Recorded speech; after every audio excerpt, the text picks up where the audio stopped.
Une bibliothèque pleine à craquer, mais pas pour de la lecture.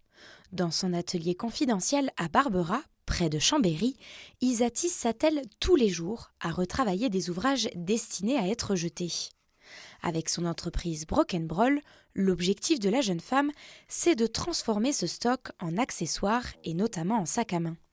Reliés, brochés, anciens ou abîmés, peu importe la nature, la provenance ou l'état des livres, la jeune femme utilise tout ce que les gens lui apportent ou ce qu'elle peut chiner.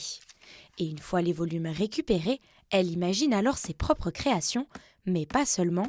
Avec 25 ventes par mois, plus de la moitié repose sur des commandes personnalisées. Mais ce que je fais beaucoup, c'est de la création sur mesure également. Donc les personnes m'apportent le livre de recettes avec lequel ils ont fait des recettes avec leur grand-mère quand ils étaient petits, un livre important pour leur papa, le livre sur lequel ils ont travaillé pour leur bac. Enfin, c'est des livres importants dans la vie des gens et du coup je les récupère et après ils peuvent se balader eux-mêmes avec leurs petits bouts d'histoire, leurs petits bouts de souvenirs sur eux. Et puis ça fait partie de la magie, en fait on est la seule à avoir son sac au monde. Pour les confectionner, la jeune entrepreneuse utilise également des chutes de tissus d'ameublement collectées chez des tapissiers décorateurs près de Chambéry. Et en moyenne, elle passe 10 à 18 heures de son temps pour créer un seul sac selon l'état du livre, l'objectif étant avant tout d'assurer sa tenue sur le long terme. Ce qui est très très important, c'est la solidité du sac, bien sûr, parce qu'il faut que ce soit un vrai sac qu'on peut utiliser tous les jours.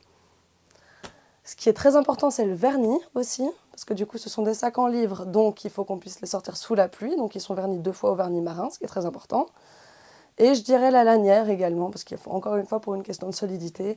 Le but, c'est que je fais des sacs en livre, qui restent des sacs en livre, mais qui sont le plus solides possible et qui sont des vrais sacs qui tiennent dans les années. Au final, 90% de la matière est réutilisée, car si l'intégralité de l'ouvrage ne sert pas à la création du sac, les parties restantes sont elles aussi recyclées pour la confection de lampes, de pochettes ou encore de boucles d'oreilles. Au total, ce sont donc 2000 livres que la jeune créatrice a pu sauver depuis le lancement de son activité en 2019, et Isatis ne manque pas d'imagination pour la suite. Elle compte bien diversifier ses créations en proposant d'ici quelques années des sacs unisexes ou encore du mobilier d'intérieur.